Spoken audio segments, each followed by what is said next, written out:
মানুষ যখন ভুল করে ভূতের গুহায় চলে যায় তখন যে কী এক সমস্যা হয় সেটা আপনারা নিজে যখন ফেস না করবেন ততক্ষণ বুঝবেন না। আসলে দেখুন, মাথার উপরে ডানে বামে সামনে পিছে খালি ভূত আর ভূত। আমার মতো কিছু মানুষ এখানে ফেসে গেছে। আপনারা কিন্তু দেখতে পাচ্ছেন যে এখানে দেখেন মাকড়সার জাল হয়ে আছে। একটা ভূত মানুষকে কামড়ে খেয়ে ফেলছিল।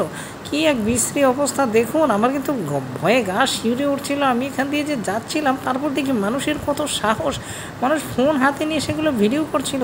এই যে এখানে এক শয়তান বসেছিল, এটা আবার দেখছি কেমন নড়ে উঠলো। এটা দেখে আমার পিলে চমকে যায়, আমার ক্যামেরা সব উড়ে যায়। এরকম দেখে তো আমি বিরাট ভয় পেয়ে যাই। তারপর দেখি যে আরও সামনে কত ধরনের ভূত দেখা যাচ্ছে। আমি আস্তে আস্তে তাদের আবিষ্কার করার চেষ্টা করলাম। এই যে এখানে একজন দাঁড়িয়ে নড়াচড়া করছে, ও আবার টাটাও দিচ্ছে। ভূত আবার টাটা দিচ্ছে। চিন্তা করেছেন নাকি এটা মরা লাশ উঠে গেছে?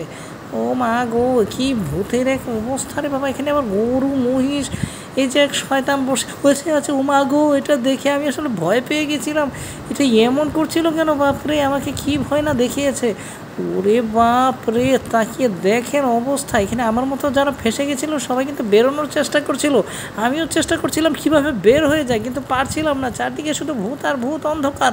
এই যে একটা ভূত বসে আছে, এটা আবার নড়াচড়া করছিল না, কিন্তু একটু সামনে তাকাতেই দেখছি একটা মরা লাশ উঠে বসে পড়ছিল, আবার শুয়ে যাচ্ছিল, আবার উঠে যাচ্ছিল। নিচে কতগুলো কঙ্কাল সেগুলো পাহারা দিচ্ছিল। বাপ রে বাপ, এগুলো আসলে কি মানে কোথায় যে ঢুকে গিয়েছিল আমি নিজেও কিছু জানি না। আমি আসলে ঘুরতে ভালোবাসি, তো ঘুরতে ঘুরতে দেখি যে এক এক সময় এক এক জায়গায় চলে যায়। এবার হঠাৎ করে একদম ভূতের আস্তানায় ঢুকে গিয়েছিলাম।